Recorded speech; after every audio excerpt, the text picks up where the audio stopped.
ज्ञान the treasure में आपका स्वागत है। और हम आपको बताएंगे हमारी संस्कृत भाषा के बारे में सनातन सच।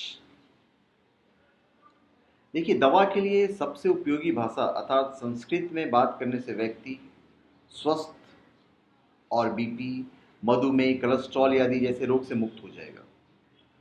संस्कृत में बात करने से मानव शरीर का तंत्रिका तंत्र सक्रिय रहता है, जिससे कि व्यक्ति का शरीर सकारात्मक आवेश के साथ सक्रिय हो जाता है, पॉजिटिव चार्जेस होते हैं। अमेरिकन हिंदू यूनिवर्सिटी ने इस पर काफ़ी शोध किया है। सबसे अच्छे प्रकार का कैलेंडर जो इस्तेमाल किया जाता है वो हिंदू कैलेंडर है, जिसमें नया साल और प्रणाली के भूवैज्ञानिक परिवर्तनों के साथ शुरू होता है। फिर संस्कृत की सर्वाधिक शुद्धता के कारण यह कंप्यूटर सॉफ्टवेयर में इस्तेमाल के लिए सबसे अच्छी भाषा है। संस्कृत वह भाषा है जो अपनी पुस्तकों मतलब वेद, उपनिषद, श्रुति, स्मृति, पुराणों, महाभारत, रामायण आदि में सबसे उन्नत प्रौद्योगिकी मतलब टेक्नोलॉजी रखती है। नासा के पास 60,000 ताड़ के पत्ते की पांडुलिपियां हैं जो वे अध्ययन का उपयोग कर रहे हैं। असत्यापित रिपोर्ट का कहना है कि रूसी, जर्मन, जापानी, अमेरिकी सक्रिय रूप से हमारी पवित्र पुस्तकों से नई चीज़ों पर शोध कर रहे हैं और उन्हें वापस दुनिया के सामने अपने नाम से रख रहे हैं। दुनिया के 17 देशों में से एक या अधिक संस्कृत विश्वविद्यालय संस्कृत के बारे में अध्ययन और नई प्रौद्योगिकी प्राप्त करने के लिए है, लेकिन संस्कृत को समर्पित उसके वास्तविक अध्ययन के लिए एक भी संस्कृत विश्वविद्यालय हमारे हिंदुस्तान में नहीं है। दुनिया की सभी भाषाओं की मां संस्कृत है।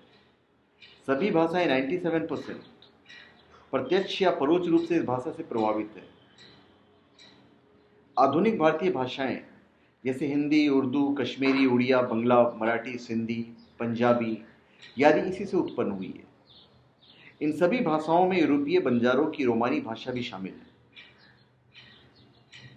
इससे जितने भी धर्म ग्रंथ हैं लगभग इसी भाषा से संबंधित है। बौद्ध धर्म, विशेषकर महायान, बौद्ध धर्म तथा जैन धर्म के भी कई महत्वपूर्ण ग्रंथ संस्कृत में लिखे गए हैं। आज भी हिंदू धर्म के अधिकतर यज्ञ और पूजा संस्कृत में ही होते हैं।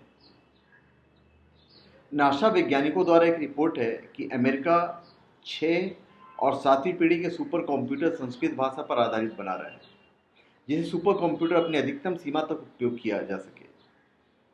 परियोजना की समय सीमा 2025 मतलब 6 पीढ़ी के लिए और 2034 7वीं पीढ़ी के लिए। इसके बाद दुनिया भर में संस्कृत सीखने के लिए एक भाषा क्रांति होगी। दुनिया में अनुवाद के उद्देश्य के लिए उपलब्ध सबसे अच्छी भाषा संस्कृत है। संस्कृत भाषा वर्तमान में उन्नत कर्लियन फोटोग्राफी तकनीक में इस्तेमाल की जा रही है। वर्तमान में उन्नत कर्लियन फोटोग्राफी तकनीक सिर्फ रूस और संयुक्त राज्य अमेरिका में ही मौजूद है। भारत के पास आज सरल कर्लियन फोटोग्राफी भी नहीं है। अमेरिका, रूस, Sweden, Germany, Britain, France, Japan और ऑस्ट्रिया वर्तमान में भरतनाट्यम और नटराज के महत्व के बारे में शोध कर रहे हैं। नटराज शिव जी का कॉस्मिक रूप है।